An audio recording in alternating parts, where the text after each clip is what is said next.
No, said Snowball firmly. We have no means of making sugar on this farm. Besides, you do not need sugar. You will have all the oats and hay you want. And shall I still be allowed to wear ribbons in my mane? Asked Molly. Comrade, said Snowball, those ribbons that you are so devoted to are the badge of slavery. Can you not understand that liberty is worth more than ribbons? Molly agreed, but she did not sound very convinced.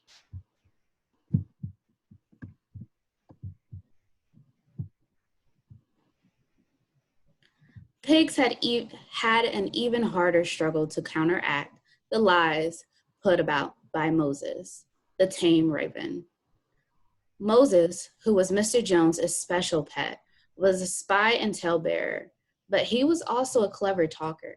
He claimed to know of the existence of a mysterious country called Sugar Candy Mountain, to which all animals went when they died. It was a situation somewhere up in the sky, a little distance beyond the clouds, Moses said. In Sugar Candy Mountain, it was Sunday 7 days a week.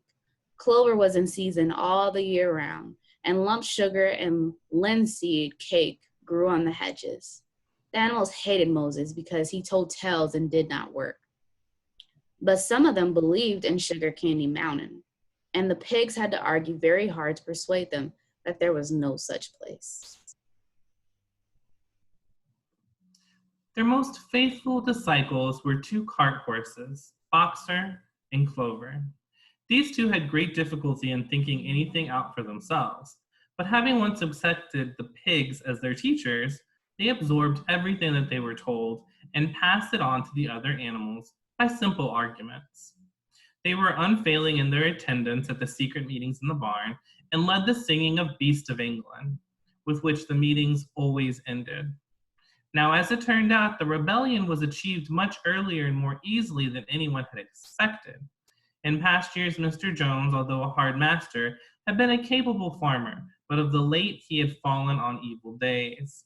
He had become much disheartened after losing money in a lawsuit and had taken to drinking more than was good for him. For whole days at a time, he would lounge in his Windsor chair in the kitchen, reading the newspapers, drinking, and occasionally feeding Moses on crust of bread soaked in beer. His men were idle and dishonest. The fields were full of weeds, the buildings wanted roofing, the hedges were neglected, and the animals were underfed. As we're gisting, we're thinking about characters. We now know that the raven's name, who we see in the video clip, his name is Moses. And so as you think about characters, you can think about who they get along with.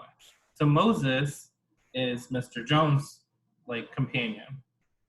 Now, Boxer and Clover have aligned themselves with the pigs.